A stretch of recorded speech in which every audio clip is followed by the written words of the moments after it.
We are reading Parashat Shmini this week. It was actually last week's Parashah, but that's what we've been doing. Shmini referring to the eighth day after the consecration of the high priests. If anyone wants to annotate on the screen, draw on the screen, or raise hands so that you can either read or ask a question, here's how you do it. Who would like to read first? Amanda, go ahead, please. Vayhi bayom hashmini kara Moshe le'aharon ulvanav ulzikne Yisrael. Very good. Vayehi bayom hashmini kara Moshe le'aharon ulevanav uleziknei Yisrael. All right, what shall we do here? There's a Vayiktol, and it was. Ba Yom has the definite article built into it, right? Ba plus Ha becomes Ba. So on the day, Hashmini, the eighth one. What's the regular word for the number 8? Shmone. Shmone, good. And if it's masculine? Shmona. Shmona. It's a little counterintuitive, but yeah. Shmona is masculine, Shmone is feminine, Shmini is the ordinal number, putting something in order, first, second, third, fourth, fifth. Kara, it's a 3ms katal verb. Moshe, we talked about how his name has a missing yod last week. L'Aharon, to Aaron, U levanav. Why is this U instead of V? It's in front of a bilabial. Lamed is not a bilabial. Oh. Bet is a bilabial, mem is a bilabial, and pei, and in fact vav is too, and that's where we get this bump mnemonic to try to remember these 4 letters. These are the 4 bilabials. Vav, bet, vav, mem, pei. Because of the shva. We can't have 2 shvas in a row, so the first shva turns into a full vowel. With vav, it becomes shuruk. Ulezikne, same thing. Yisrael, and to the elders of Israel. What is this av at the end of ulevanav? His sons? Masculine plural.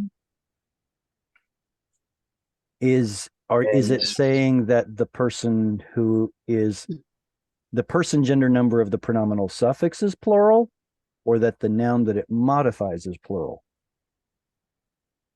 The noun that it modifies is plural. Precisely. The yod here essentially tells us that we have a plural noun. Almost all of the pronominal suffixes attached to a plural noun will have a yod in it, the only exception being first person common singular ayi instead of e. If it's my horse, it's susi. If it's my horses, it's susayi.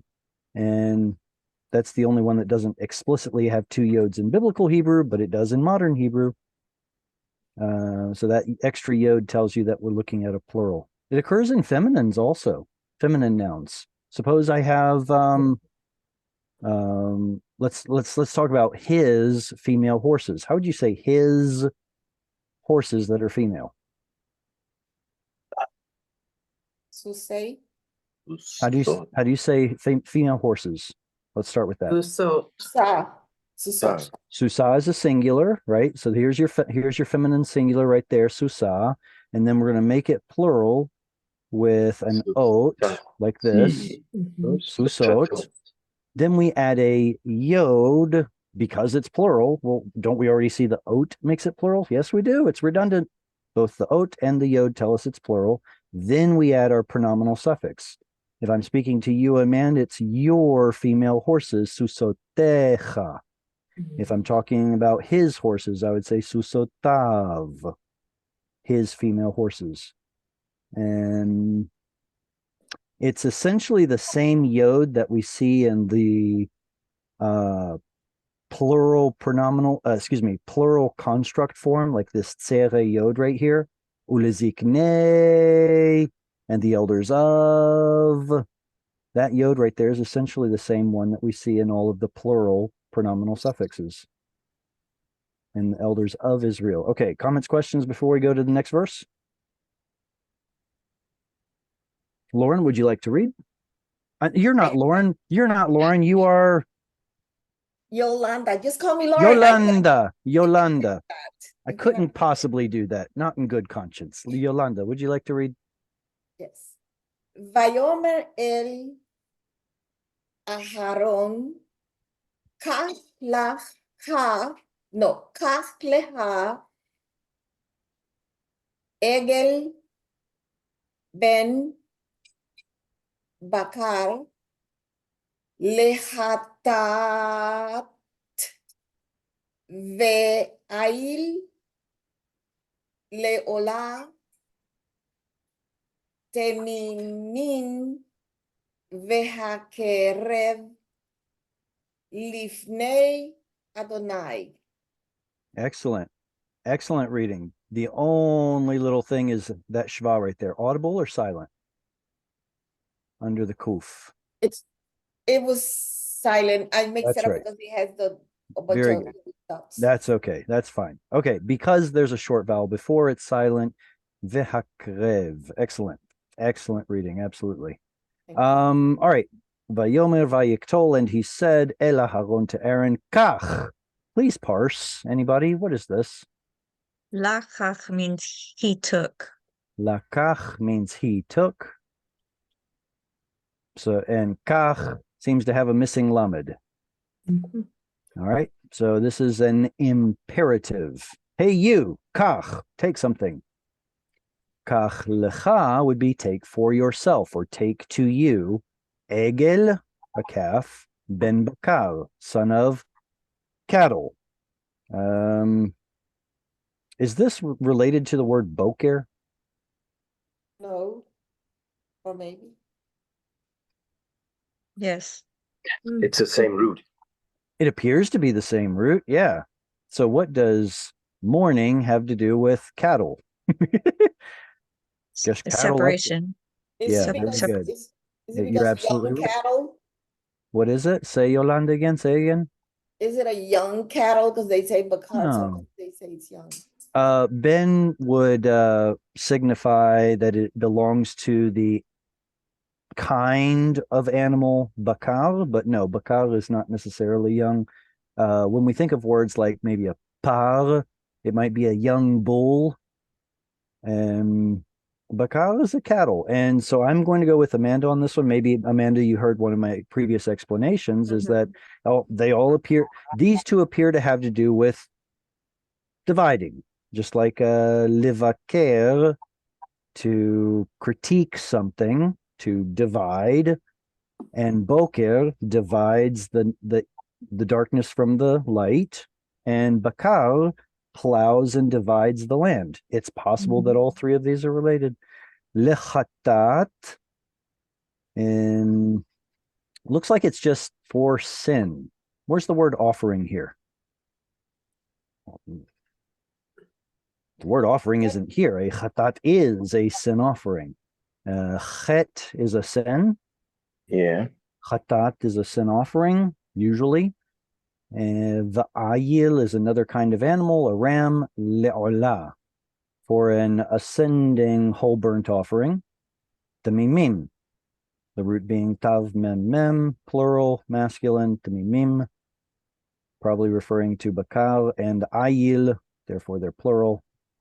Vihakrev, wait, is that an imperative?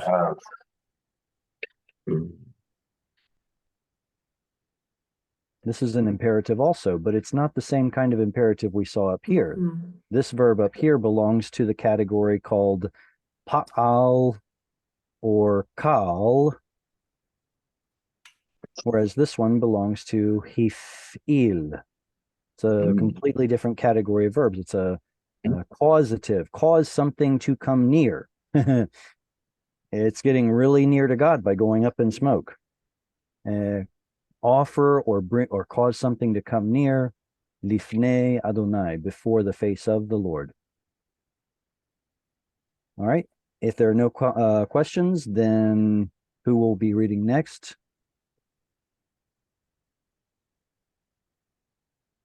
Okay. I will. Okay. All right. Go ahead, Jesse.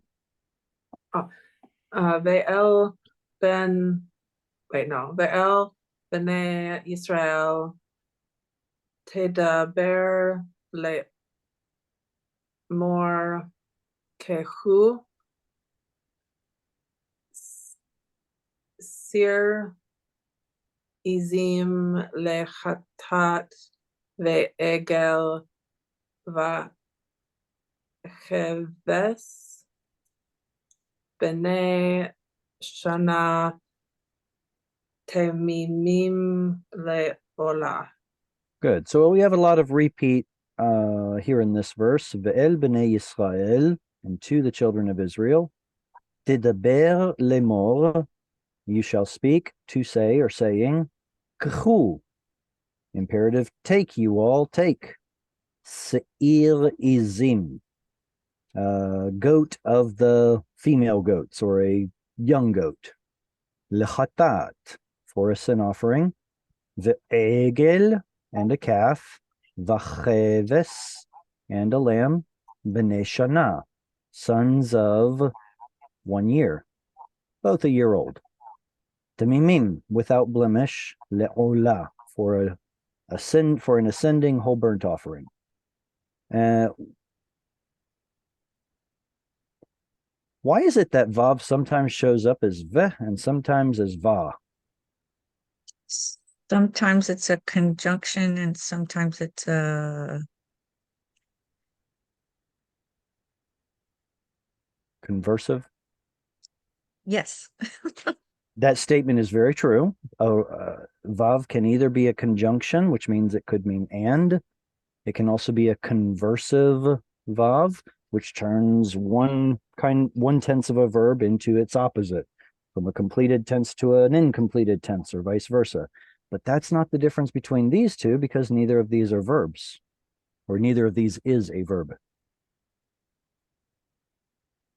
Is it because of the sound of how it sounds? So they do it like that. It sounds better. It definitely has to do with a certain way that it sounds. Apparently the original form of ve was va. And it's when the stress gets too far away from a kamatz that it will drop to a shva. We see this all the time. Gadol becomes gdolim, just by shifting the stress from gadol over to gdolim, it drops to a shva. So what should have originally been va becomes ve. And most of the time that va is preserved, it's because the stress is right next to it, like this. Vacheves. Well, this one has stress right next to it too. I know. I imagine that people get so used to saying ve, that when it should be va, it sometimes isn't said that way. We do that in modern Hebrew all the time. Like, for example, when a word starts with one of those bilabials, like uva, and then the word continues uva. You know how many people in modern Hebrew do this? Very few. Why? Because everyone's so used to saying the. So the is going to be the new way of saying uva. All I'm pointing out is that when people get used to saying things a certain way, that becomes the norm. So this probably should have been va'egel, but instead it turns into va'egel. This one, the va is preserved. In a lot of, whenever you see this vav with a kamatz, it's usually in a word that has the stress right next to it. Another example would be va'mala. Hang on a second. I can't remember if it's a kamatz or a patach.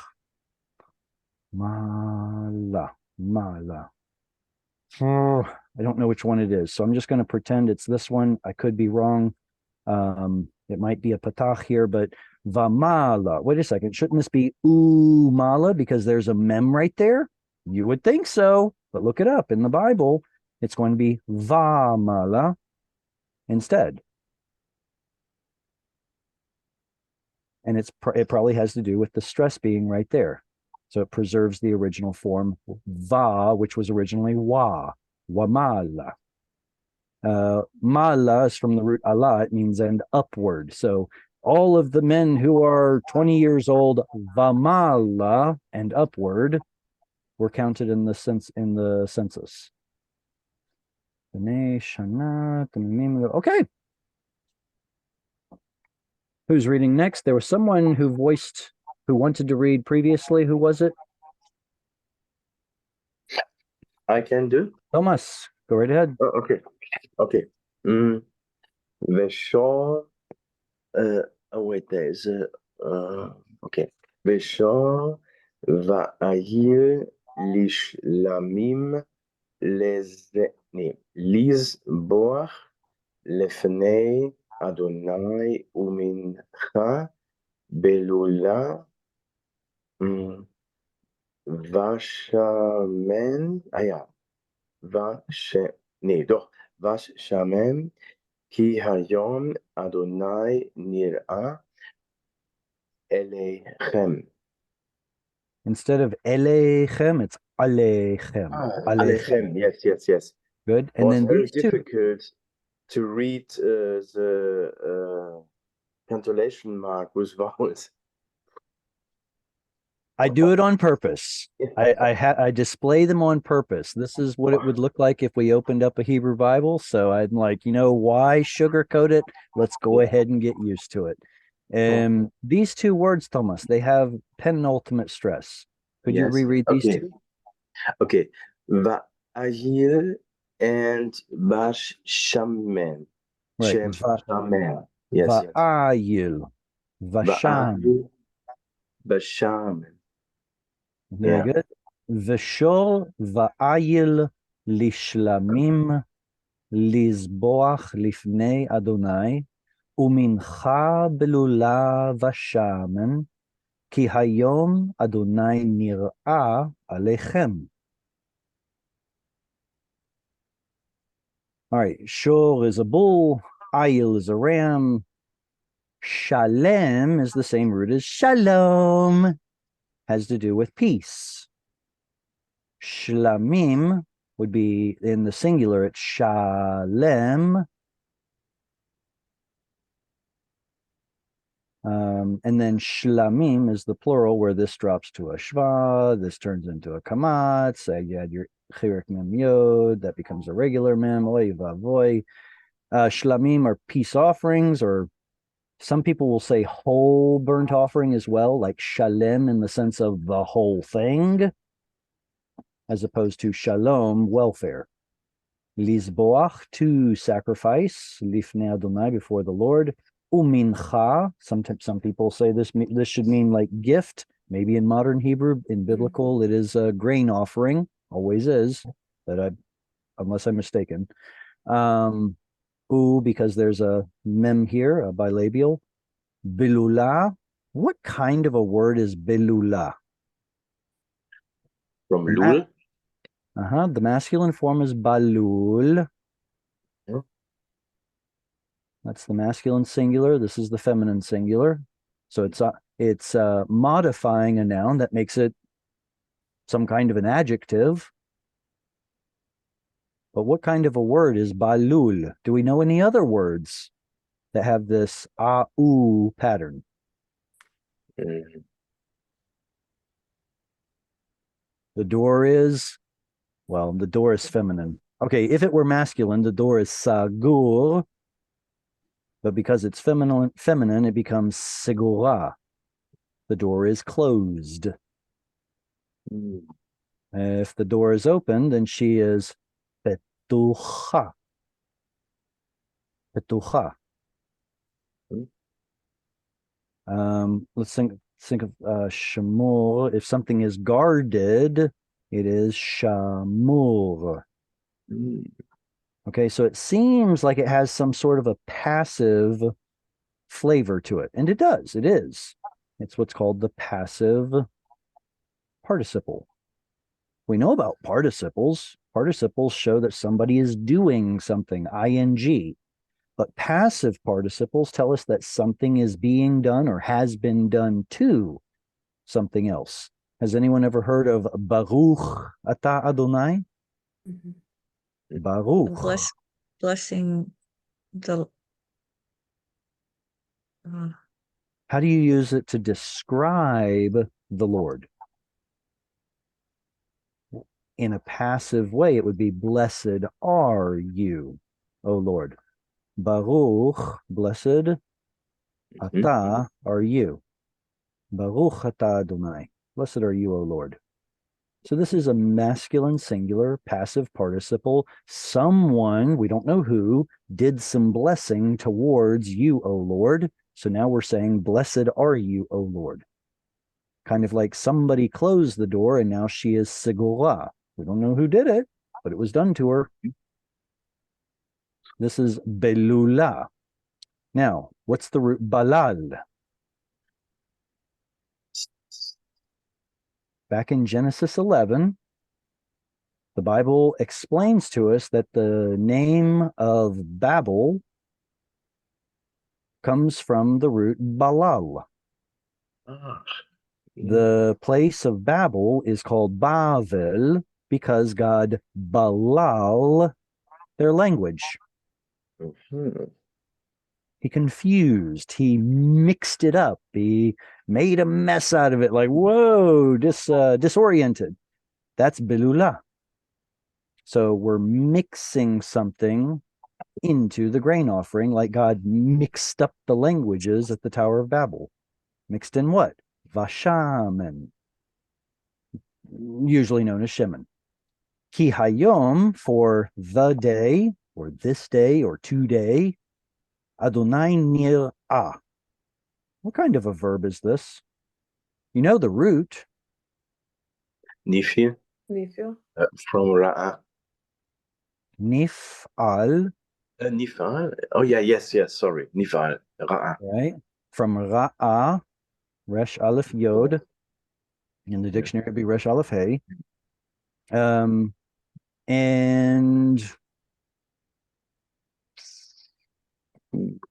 this could be either a katal, meaning past tense, 3ms, which means the Lord was seen. But this form right here could also be a participle, an active participle, masculine singular, being seen. And honestly, that seems to make a little bit more sense here, doesn't it? For today, the Lord being seen, will be seen, is being seen, shall be seen, whatever the verb that we need to include there is. They included the verb will, alechem. Ooh, there's that yod right there. That means it's plural, right? I see people nodding their heads without thinking about it. This isn't a noun. How can it be plural? Well, I mean, the chem is obviously plural, but we talked earlier about how this yod appears in plural nouns, and we go, it must be plural. So is that what it's doing here? No, it's not even a noun. All right, so if it's not there because it's a plural noun, then why do we have a yod here?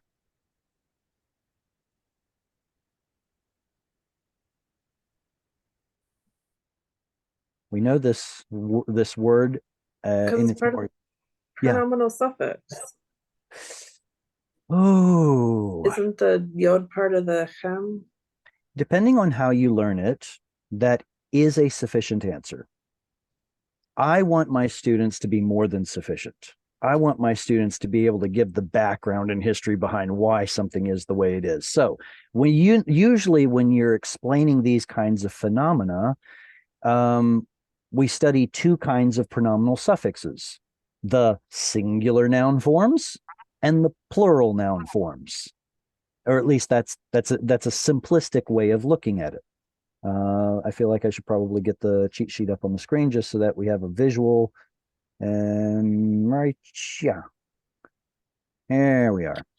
All right. So I was saying, Mhm. usually in most grammars, you learn these first, and they tell you these go on your singular nouns.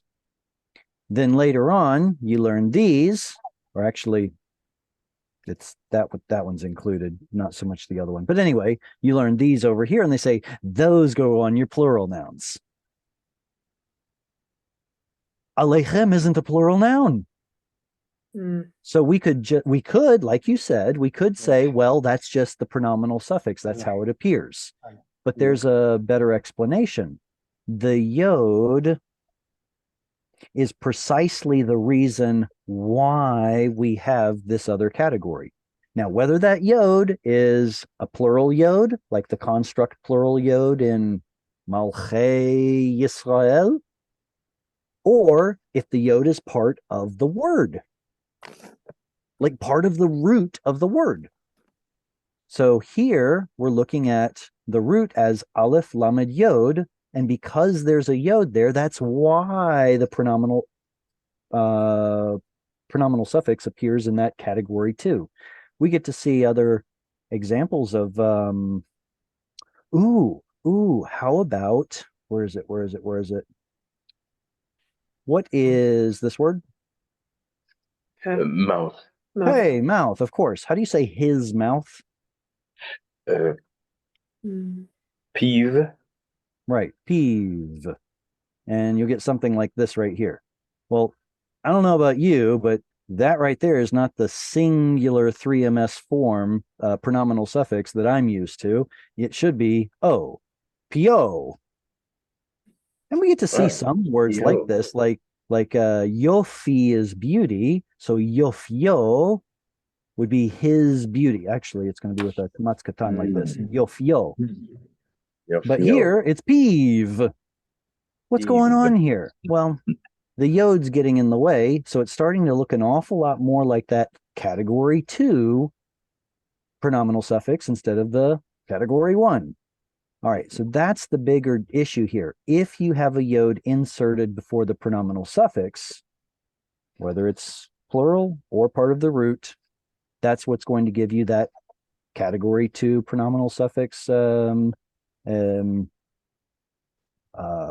appearance.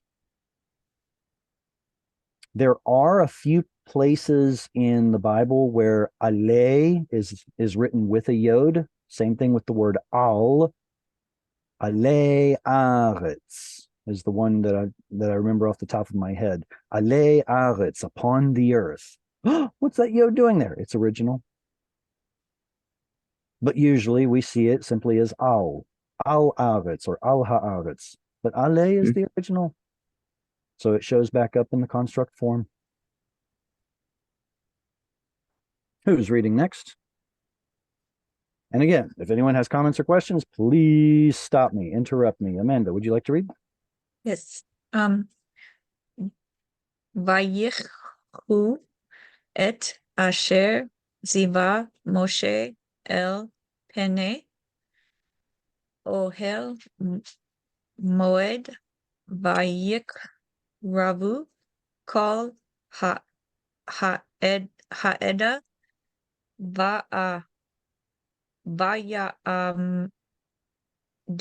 vayamedi medu lifnai Adonai. Audible or silent? Silent. Now, was it your question? Were you the one? No, there was somebody who was asking a question. It's like, hey, why do I see, what was it, 2 segols or 2 patachs in a verb?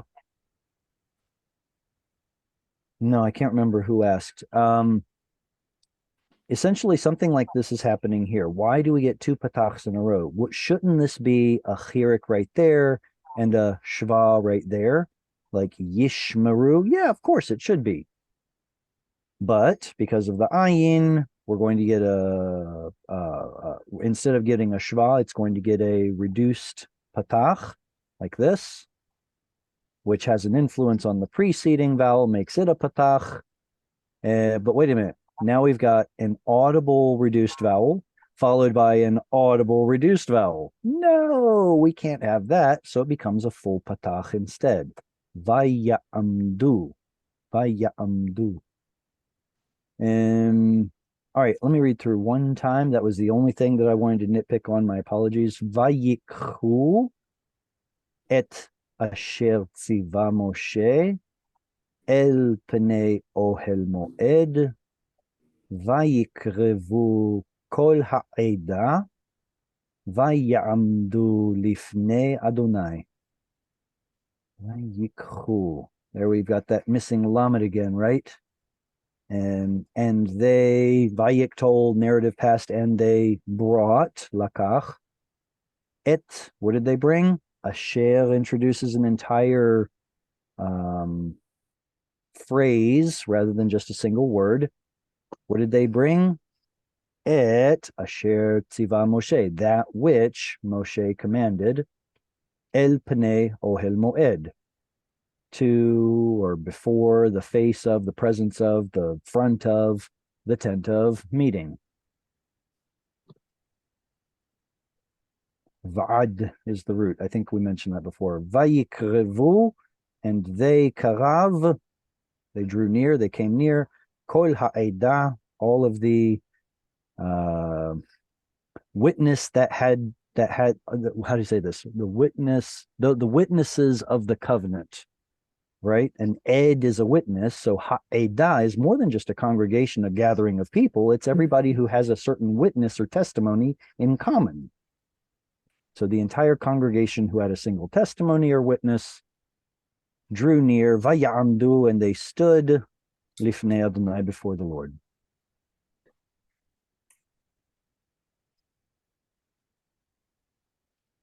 Let's see. Dina, do you want to read? Sure. אבל את רוצה משהו יותר ארוך. Let me give who wants a short verse? Dina wants a long one. I want a long one. Okay. Yeah, of course. Let's see, Yolanda, you still have your hand up from earlier. Do you want to read still? Turn your mic on so I can hear you, please. Turn your mic on. Yes, I like to read, and I don't like Yalla. a long one, but after other people read, you know. Well, anyone who wants to read can put their hand up, and currently there are only 3 people with hands up, and you're one of them. So Yolanda, would you please read? Vayomer Moshe ze hadavar asher tziva Adonai ta'asu ve'yira eleihem kevod Adonai. Very good. Can you give me some more on that kaf Okay. there? Eleihem. Yeah, alechem. Okay. Alechem. Mitsuyan. Very, very good. Outstanding. Vayomer Moshe, and Moses said, Ze hadavar, this, the thing. Well, this is the thing. We have to supply the verb. What thing? Asher tziva Adonai, which he commanded, tzadi, vav, yod, pl, 3ms. He commanded mitzvah or mitzvot. I'm sure many of you know that word. It comes from this root. A commandment, mitzvot, or commandments. The Lord commanded, ta'asu, you all will asa, do, shall do. Vayera, now this tzere right here helps us know what binyan this is. This is what's called a, wait a second, Vayera, that shall appear. Right, okay, so it's probably a, an apocryphated, maybe jussive, that he should appear. The root is resh aleph yod. Where's the yod? It's gone, because in apocryphated forms, mater lectionis letters, like the hey that should be there, goes missing. And the tzere right here lets us know that we're looking at a nifal verb. Nifal, I thought in a nifal you're supposed to get a chirik here and a strong dagesh there. But there's a resh. reject the dagesh, lengthen the preceding chirik to a tzere, voila. So it's a donkey with an accent. V'yera, and he should appear, alechem, unto you all, he who, kvod Adonai, that the glory should appear. The glory of the Lord should appear unto you. Okay, any comments or questions before we move on to the next verse? Yes. Thomas, go ahead. We learned siva as a katal verb. Katal is the form, it's not Okay. the binyan. So it is possible to be both a yes. PL and a katal, as It's a opposed to a binyan. Okay. PL yektol, for example. Yeah, okay. So that Yeah, is- yeah. Thank you. And we know it's PL because of Okay. chirik and strong dagesh. Mhm. Okay. Dina, would you like to read? Sure, yeah, I can read. Okay, ויאמר משה אל אהרון, קרב אל המזבח, ועשה את חטאתך, ואת עולתך, ויכפר בעדך ובעד העם, ועשה את קורבן העם, וכפר בעדם כאשר ציווה אדוני. Very good. Only this right here. Make sure to include v for the bet. Okay. Uvad. Vayomer Moshe el Aharon, krav el hamizbeach, va'aseh et chatatcha. Actually, should be audible shva. Sorry, chatatcha. Ve'et olatecha. V'chaper ba'adcha ובעד העם, ועשה את קורבן העם, וכפר בעדם, כאשר ציווה אדוני. So we get to see the word ba'ad, a few times here. What's the meaning of ba'ad?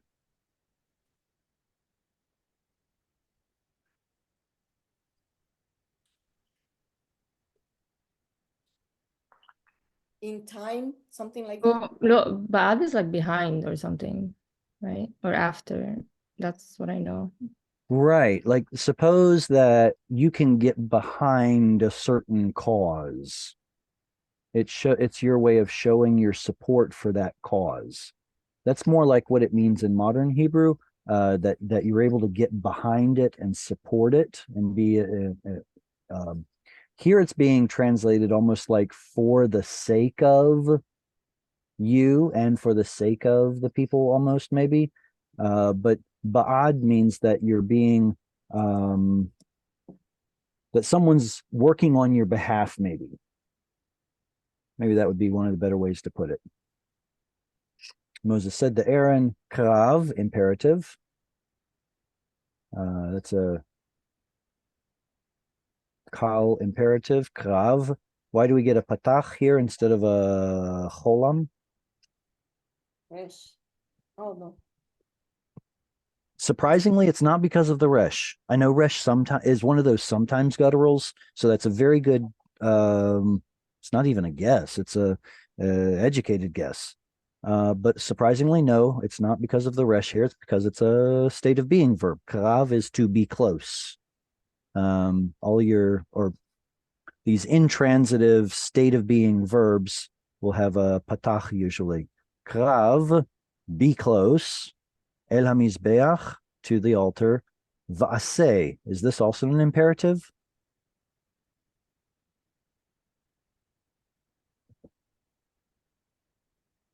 It is. Mhm.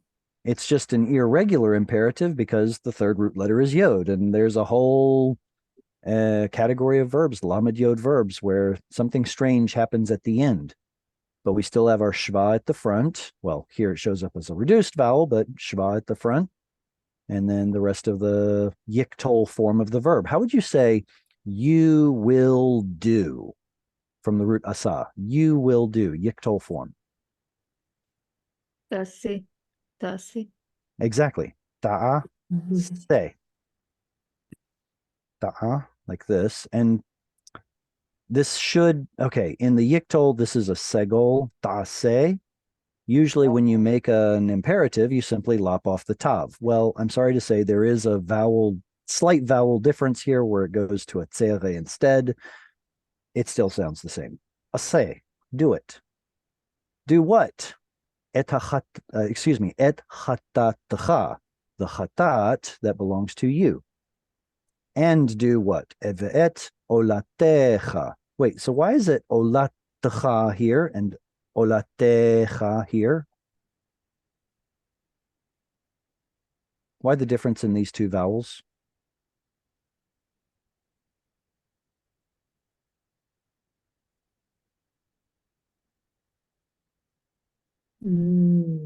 That's it. Pausal form. Look for your pausal forms. You know, this is a pause. You usually get a pausal form at the end of the verse. You'll get a pausal form at the halfway point of the verse right here, and you'll usually get a pausal form over those two dots, which are called zakef katon. That's all it is. Olatecha. V'chaper. Wait, is that an imperative? How would you say you will atone?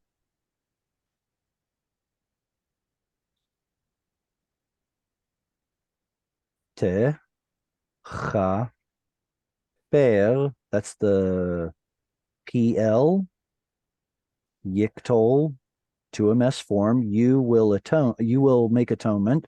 You lop off the tav, and you're left with chaper or kaper. That's exactly what it is. It's a imperative. And atone, make atonement, ba'adcha, for yourself, uvad ha'am, and for on behalf of the people, va'aseh et korban, kamatz katan right there, and do the offering and offer the offering of ha'am, the people, and atone for them, just as Tziva Adonai, the Lord commanded, or had commanded, has commanded. Good. Comments, questions? If so, shout out.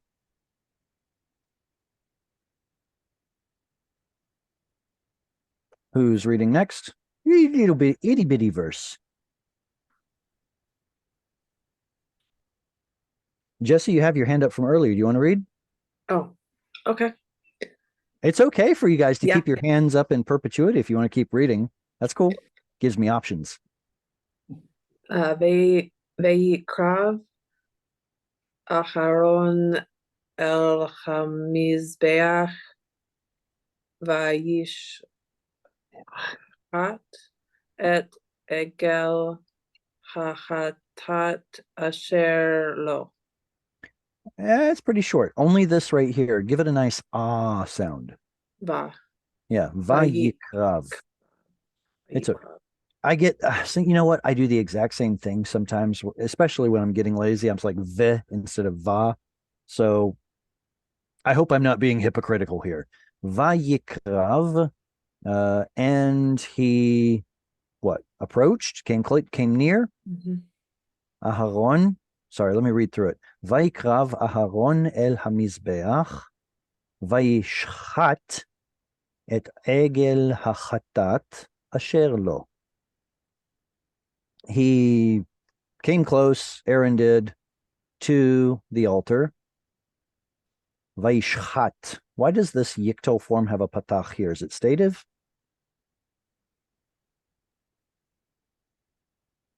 Sorry, I'm misleading you all. It's not stative. What is it?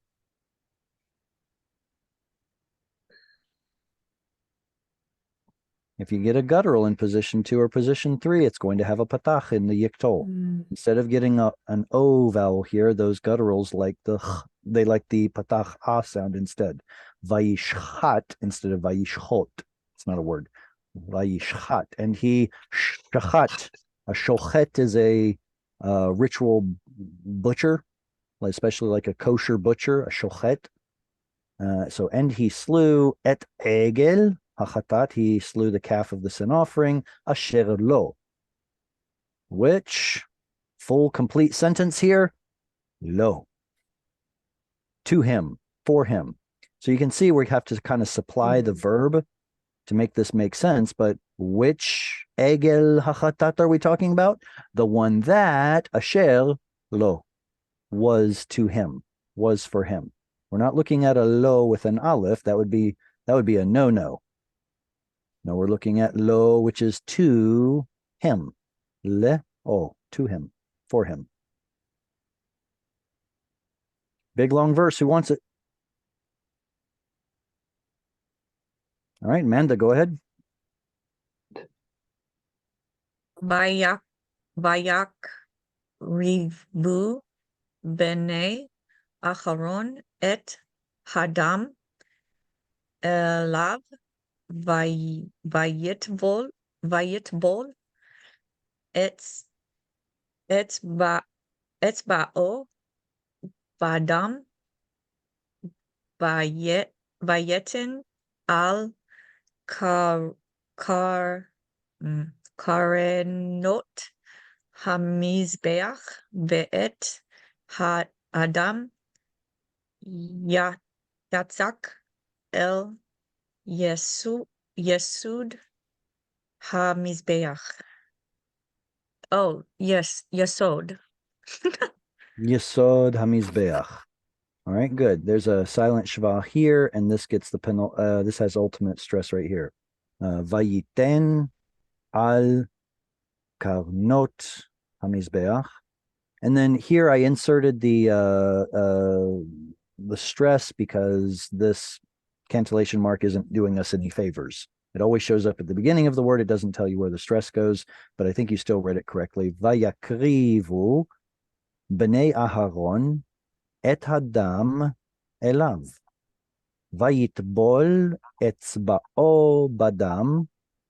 Vayiten al karnot hamizbeach. Ve'et hadam yatzak el yesod hamizbeach. What binyan is vayakrivu?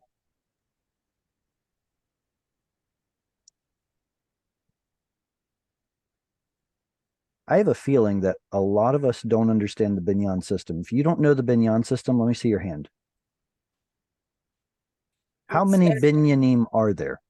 How many verbal forms? 7. Okay, there are actually a lot more. But 9. we only no. It's a there are so many obscure binyanim. We could jack that number up almost as high as we wanted to know. 7 are the main, the most important binyanim to know. Let's rattle them off. What are some binyanim that you all know? Paul. Kal is the new grammar name for what used to be called pa'al. Pa'al. Now, I still like pa'al because it tells you that the pattern is a'a, like malach, shamar. But to make things easier for us, they want to call it kal, because kal is the Hebrew word for easy. The idea being that pa'al is the simplest binyan, and all 6 of the other ones kind of have extra things built onto it. So pa'al is going to be your usually simple actions, active voice. What's active as opposed to passive?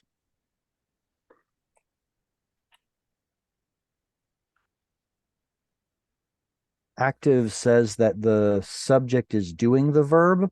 Mhm. I love. Passive says that I'm receiving the action of the verb. I am loved. That's the difference. So if the subject is the one doing the action, that's active. If the subject is receiving the action, that's passive. So pal or kal is an active voice, simple action. Nothing really fantastic about it. What is its passive counterpart? If we ever get, say again? Ufal? Not yet. Nifal. Yeah, Nifal. that's it. Nifal is its passive counterpart. So I wonder how I can write that. Maybe I'll just put like a big not equal to. No, I guess it doesn't matter. That doesn't sounds help good. us. It does. Let's do that. Okay, fine. Let's run with that. So the passive simple actions will be in the form nifal. Now, how can we tell a nifal verb? Me. The noon, it The has noon, the. it has a noon at the front. Good. I'm going to I'd like to refer to this. You know what? Let's go ahead and refer to this. This will probably be an easier way to do it. If you all have this cheat sheet, you'll notice that over on the left-hand side is this thing that we really don't talk about until later on. But these are the 7 binyanim. So we've already talked about how this one, the pal or the kal, is a simple action, and it's an active voice.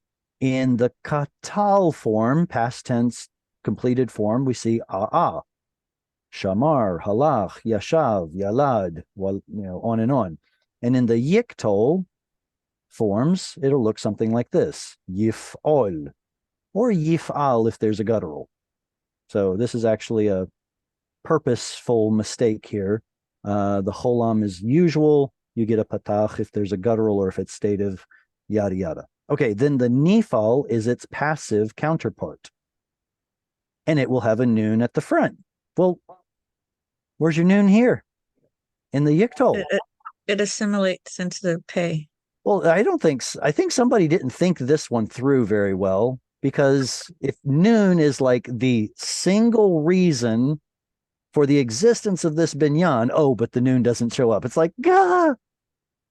All right. Anyway, that's what we deal with. That's what we're dealt.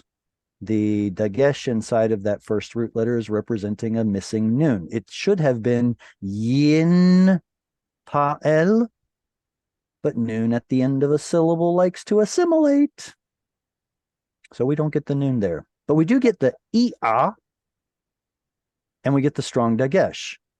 Why do I say i'ah? Well, because over in the katal, i'ah is the vowel pattern, nif'al, i'ah. And over here, i'ah, yipa'el is also the nifal. So if you hear a donkey sound, it must be a nifal. The next two are what are called doubling or D-stem. Why would they be called doubling or D-stem? What's doubled about them? The dagesh. There's a strong doubling dagesh in the second root letter, and again, purposefully mistaken, I've put a dagesh in the ayin here. Ayin doesn't take a dagesh, I know, but you expect it to be there. You expect a doubling dagesh in the second root letter. PL is going to be your active voice. Pu'al will be your passive voice. And what these two have in common is that you're looking at some sort of intensive, intentional verb. Also, the PL and pu'al will be used for turning state of being verbs into transitive verbs. Who needs that to be translated? State of being verbs like malay. Malay means he was full. Maybe a cup. Think of a cup. The cup was full. Malay. It's a state of being verb. The cup isn't doing anything. It just is. It's full. But if you put it into the PL, then somebody is making something full. So if we say he filled the cup, then it will be in the PL. Malay is actually a kal verb, whereas milay, like this, is a PL verb. He filled something. And there are lots of examples like this. Another one would be sameach. Sameach means he was happy. You put it into the PL, what would it look like? Simha, is it simha? Simeach, like this. Simeach means he made somebody happy. Shalem means to be at peace. That's the kal verb. How do you put it into the PL? Shalem. Shilem. And shilem means that somebody made or restored something to a state of peace. This means to pay, to pay off or to bring an account back into, or to reconcile an account or something like that. Shilem. So either PL is going to be an intensive action, you know, the difference between shavar, oops, I broke it, and shibel, smashing. Or you'll also get this in PL where you take those state of being verbs and you turn them into a transitive verb where somebody makes that state of being true. Okay, so PL and Pual, they have doubling dagesh. You get ie and ua as their katal pattern. Over here in the yiktol, the main difference is you get a patach in the yiktol. Ya'e, like yidaber, yishalem, yimale, he will, PL verb. The next two are what are called H stem. It's because there's a hey at the beginning. So we're going to call it H stem. Well, what is H stem? It's causative, causing some action to happen. Well, isn't that what we did with the PL earlier? Like causing something to be full? Well, yes, but it's more of an action rather than causing something to have a state of being. You're causing some action to take place. That's going to be he feel, who fall. He feel is your active voice. He caused something to happen. Who fall is your passive voice. Something was caused to happen. So if we put in malach into this binyan here, himlich, it means that he, somebody, caused someone else to reign as king. Because melech is king. Malach, he ruled as king. Himlich, he was coronated. Himlich, somebody coronated or crowned somebody. In the passive hufal, humlach means he was crowned, he was coronated. Now, just like we had a noon missing in the yiktol of nifal, guess what? We've got our hey missing in the yiktol of hifil and hufal. Brilliant.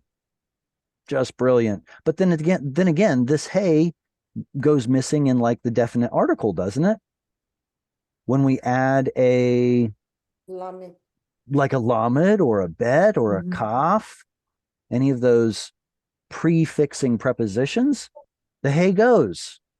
What gives? Well, hey is a very soft letter. It gets swallowed up easily. Turns out that even the pronominal suffix of some things belonging to him, like Susav, his horses. Well, it turns out that originally this was Susehu. There was a hey in here, and it got swallowed up. So that's why we have Susav today with this awkward yod hanging out like, yeah, nobody pronounces me. I'm just here. It's because hey is a soft letter and gets swallowed up. It's getting swallowed up here in the hifil and hufal. It'll get swallowed up here in the hit pile in just a second. The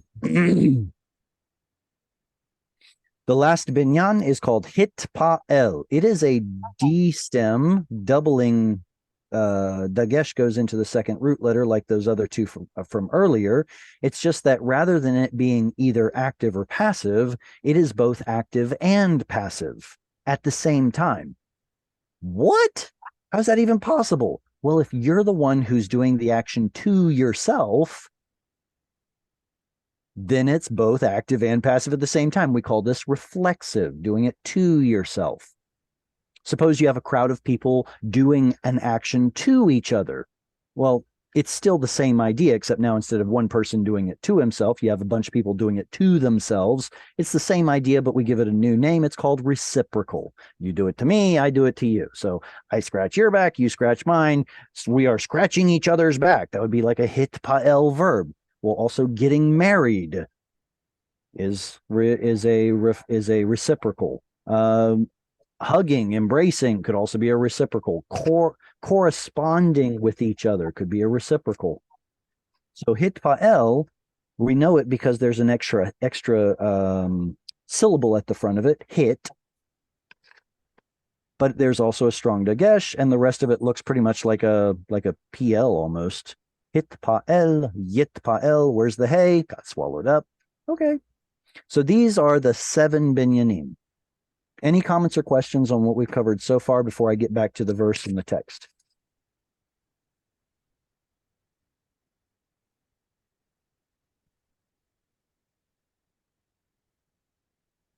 This right here is a hifil. Don't you see the hay at the beginning of it? No, I don't see the hay at the beginning of it. Well, not anymore. It used to be yehakrivu, and that yehakrivu got turned into yakrivu because we're lazy. So vayakrivu, the only way we know that this is hifil is because of that patach right here and the chirik right there. Let me show you. Hifil, patach right there, chirik yod right there. You're looking for the pattern of the verb. A'i is a hifil in the yiktol form. A'i, hifil in the yiktol form. So that means we know this is a hifil. We know it's a yiktol. What's the person gender number with a yod right there and an u right there?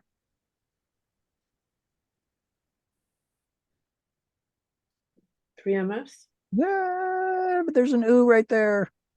Oh, no. 1 CP.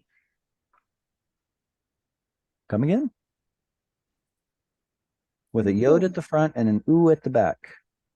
Oh, sorry. They. Yeah. Here it is. Yod at the front, u at the back. That yiktol form says they are the built-in subject. So they, narrative past tense, vayiktol, and then they brought, who did? Bnei Aharon, the sons of Aaron did. Et Adam, they brought the blood. Elav, to him. Vayitbol, what binyan is vayitbol?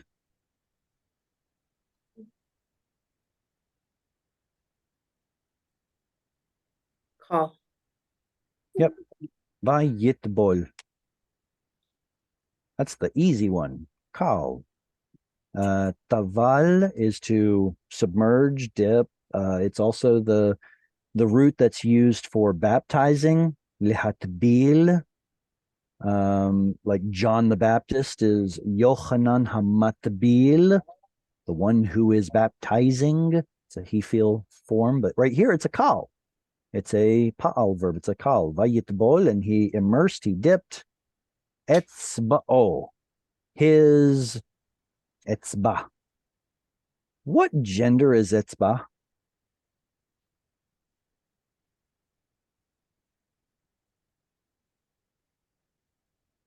Is it a body part that comes in pairs?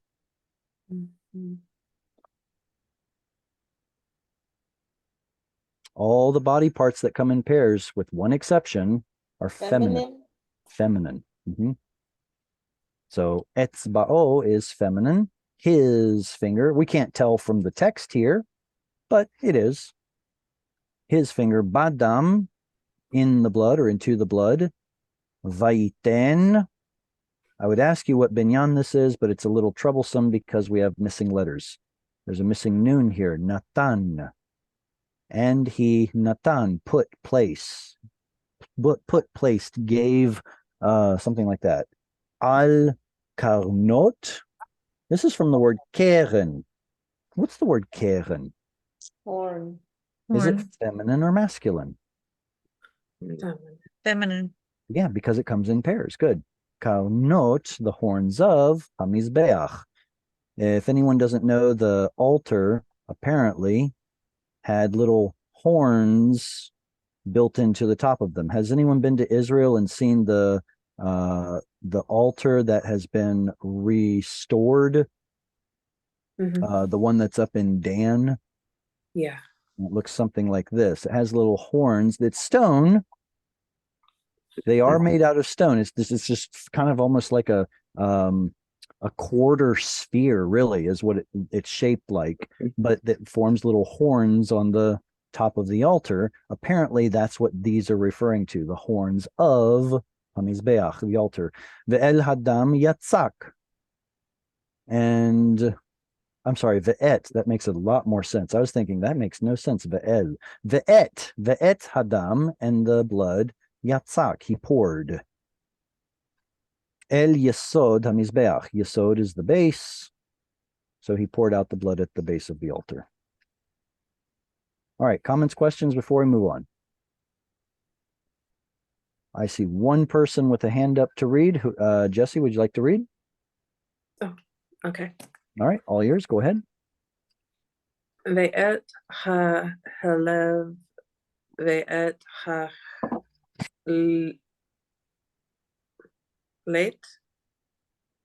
ve'et ha'teret min ha'kaved min ha'chatat hiktir hamizbeach ka'asher Siva Adonai et Moshe. Forgive me, I had a little bit of a coughing fit there at the beginning. Apparently, I have a drinking problem. I was letting the water go down the wrong pipe. So I didn't catch the first part, but this right here, I did notice that it's a directional hey on that word. How do you pronounce it? Hamizbeach. Hamizbeach. Oh, Mm-mm. Mizbecha. Very good. So with that unaccented kamatz hey at the end, it means towards movement. Hamizbecha. Good. I'll read through one time. Ve'et hachelev, ve'et haklayot, ve'et hayoteret, min hakaved, min hachatat, hiktir hamizbecha, ka'asher tziva Adonai et Moshe. So we get some guts here, to put it frankly. Chelev is the word for fat or fat portions, and it's also where we get the word chalav. Anybody know what chalav is? Milk. Milk, exactly. So the idea of it being a very fatty drink substance is where it comes from, the same root. Ve'et klayot, it almost looks like the word kli has the same root as klayot.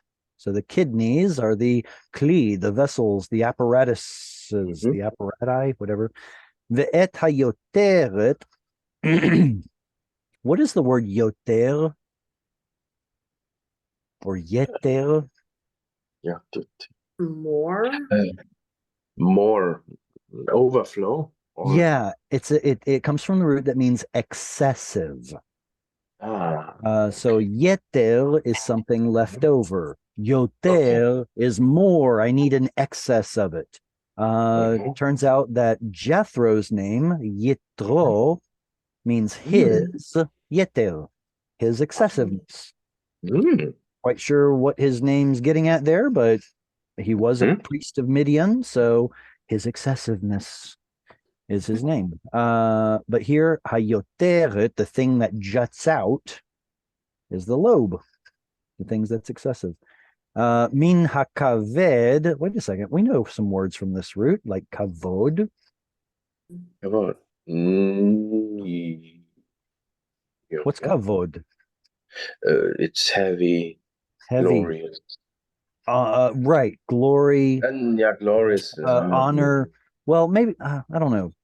Kavod Adonai, the glory, glory of the Lord, right? Kabed, your parents, means honor your parents. So it could also be honor, glory, honor, heavy. Well, apparently the liver is a heavy topic. Min hachatat, from that sin offering. Hiktir. What binyan is hiktir? It's a katal form. It's a 3ms. What binyan? Yeah, with that hey right there, unquestionably. We get the hey, we get the chirik, and we get the chirik yod. We have, without a doubt, a hifil causing kuftet resh. What is the root kuftet resh? Katal. Anybody know the word ketoret?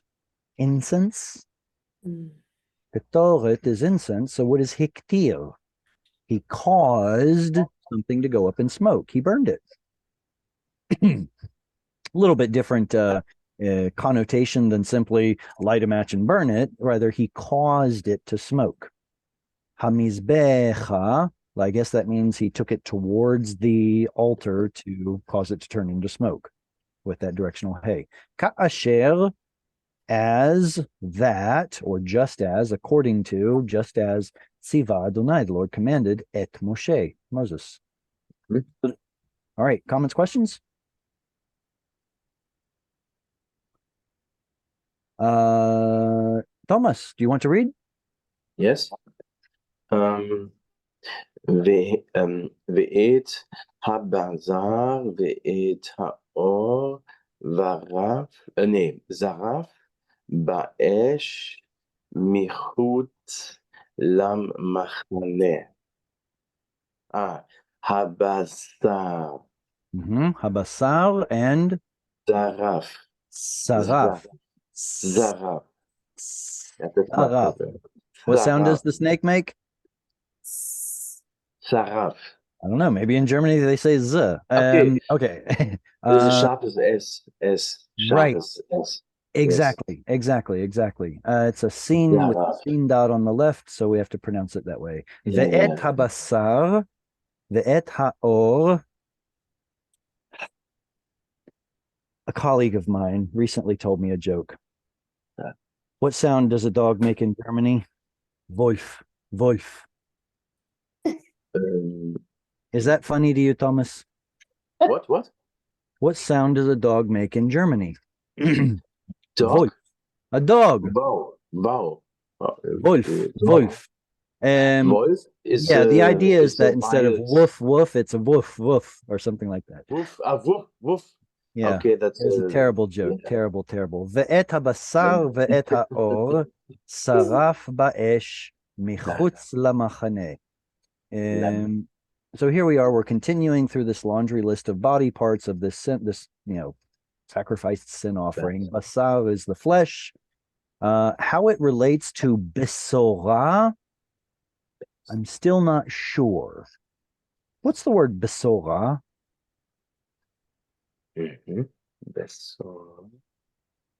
Good news. Besorah is good news. Beautiful are the feet of the messenger who brings good news, besorah. But in a New Testament context, besorah is like the evangelium, the good news. What does that have to do with basar? Maybe nothing. But it's interesting that the two of them are the same, appear to be the same root. So you can use those two words to remember each other.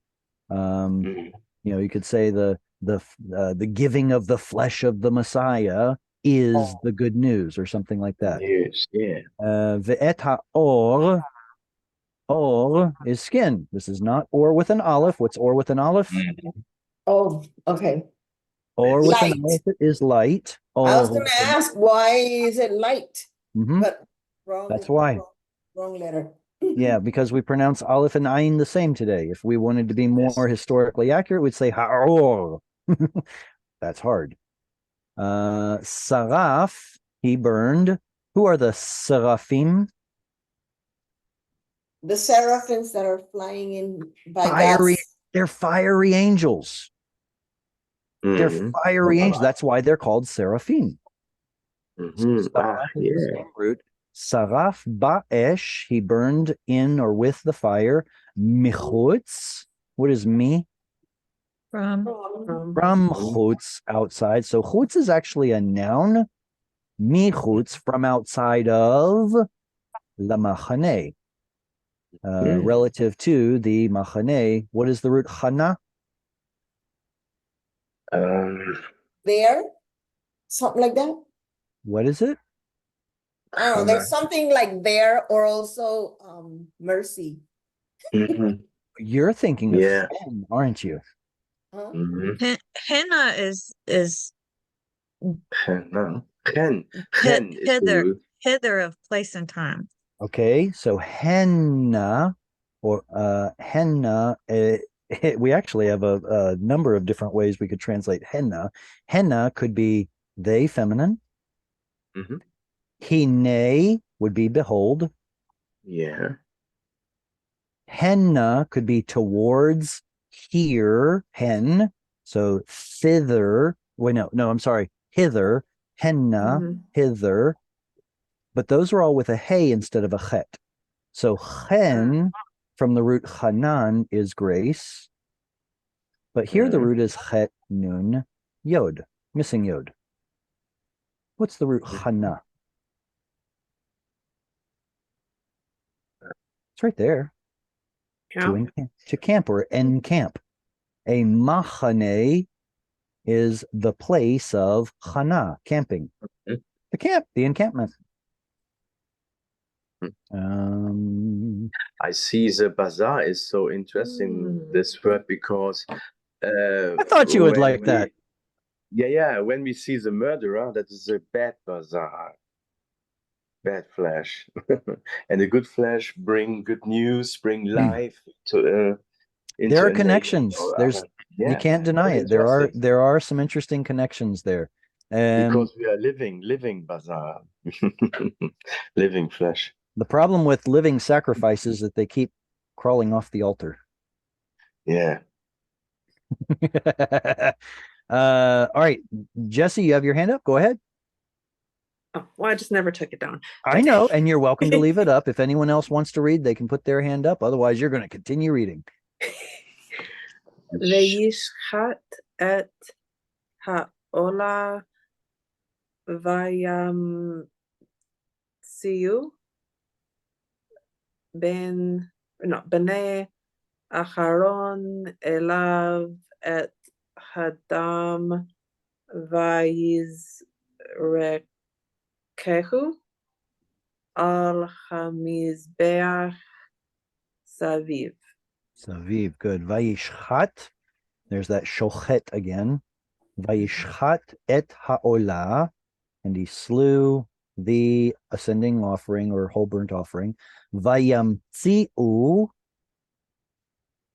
bnei Aharon, the sons of Aaron, did this action. Elav, unto him. Et hadam. They did this action to the blood. Vayizrekehu. Zarak is to sprinkle or throw or cast. And he cast Ehu, it, al hamizbeach, upon the altar, on the altar, saviv, roundabout. What binyan is this verb?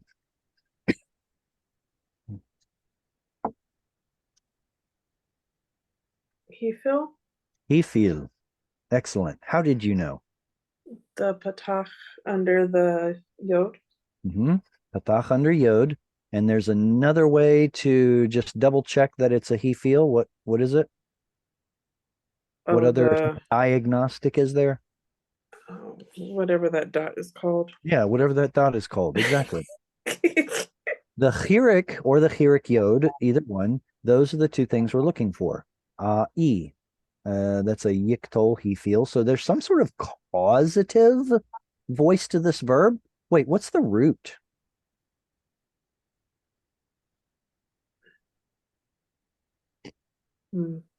Matzah. And what does that mean? Matzah?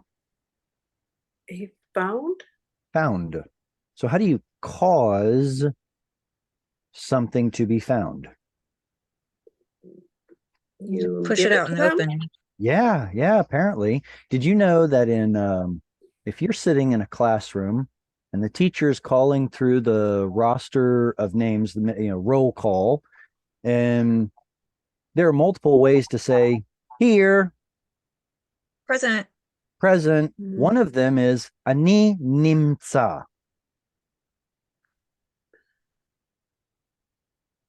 What binyan is this word? Nifal. Nifal, which means it has what kind of voice to it? What kind of nuance? Reflexive reciprocal. It can be. I didn't mention that aspect of nifal. It can represent a reflexive reciprocal. Here, it's just it's a passive. Passive. Words like nilcham, which is to battle. He battled. This is going to be more your reflexive reciprocal. It's not something you can do by yourself. So yes, Nifal can represent that. Turns out there used to be a different binyan that represented passive verbs, and it fell out of use in Hebrew. So now Nifal is pulling double duty. Nifal used to only be passive reflexive. Now it is also the passive of the Kal binyan. Okay, so Nimtza would say something like, I am found. I am present. I'm here. Nimtza. So vayamtsi'u means they cause something to nimtza, be found. They cause something to be found, to be present. Yeah, exactly. Roop, there it is. And that's why the translation has here presented. And they presented, that is the sons of Aaron presented unto him, what, Moses, I guess? Et hadam. Here's the blood. Vayizrekehu. All right, now this one's a little challenging, but I think you'll get it. What binyan is vayizrekehu?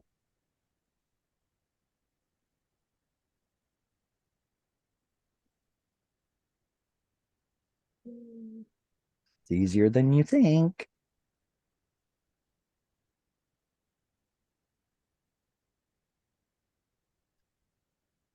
Really?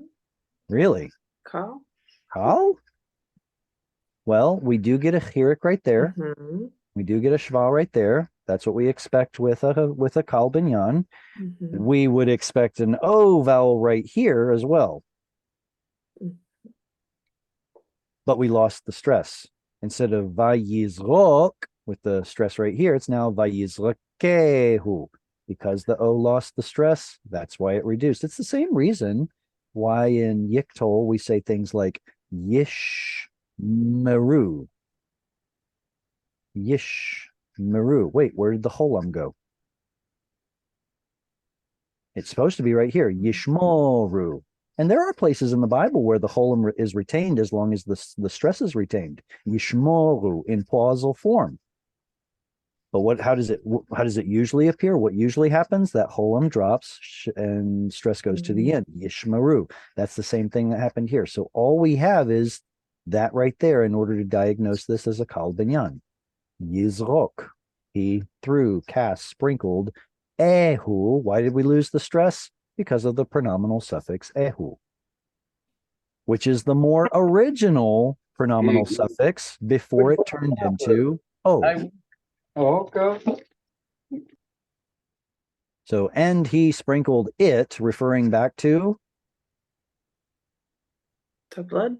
Yeah, dam is masculine. Al hamizbeach, upon the altar. Saviv, how did he do it? Around. We have a few more minutes. Amanda, would you like to read? Yes. If anyone else wants The- to read, please put your hand up so that you'll get called on. Go ahead, Amanda. Ve'et ha'olah himsi'u elav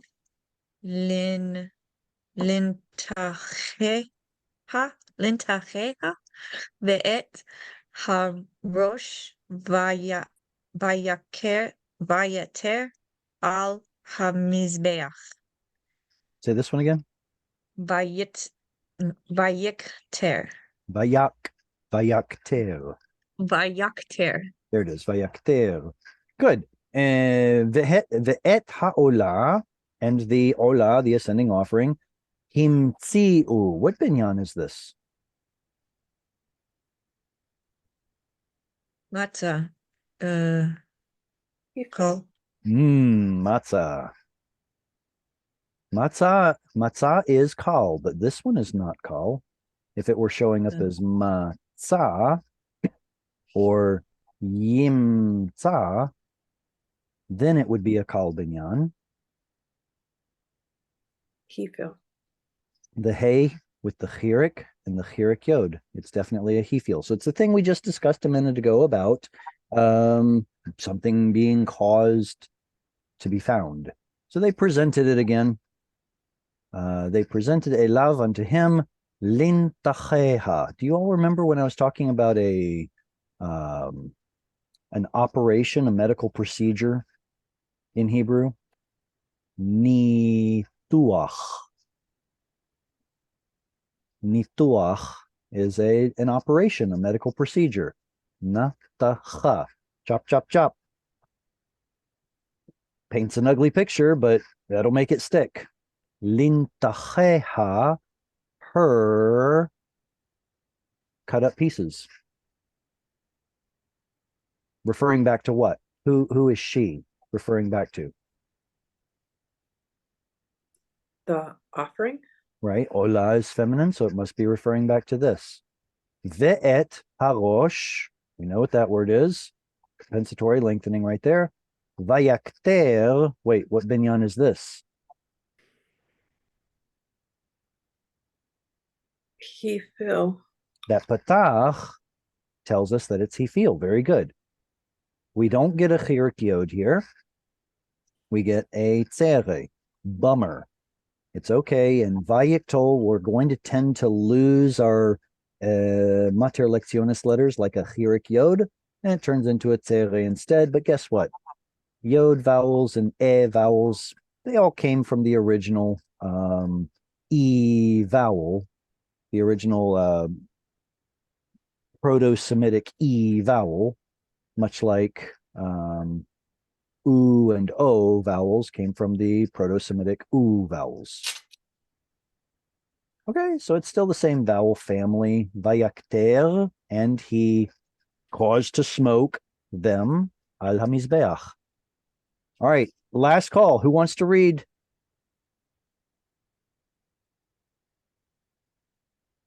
All yours, Jesse. Go. Wait a second, Jesse. You just read, didn't you? No, I did. Amanda just read. Jesse, this is yours. You're going to be our last reader for the day. Go ahead. Okay. Vayirchatz et hakerev ve'et hakra'ayim vayakter al ha'olah hamizbeha. Hamizbecha. Very good. Excellent. Why is there a patach in this kal yiktol verb? Or it's actually vayiktol, excuse me.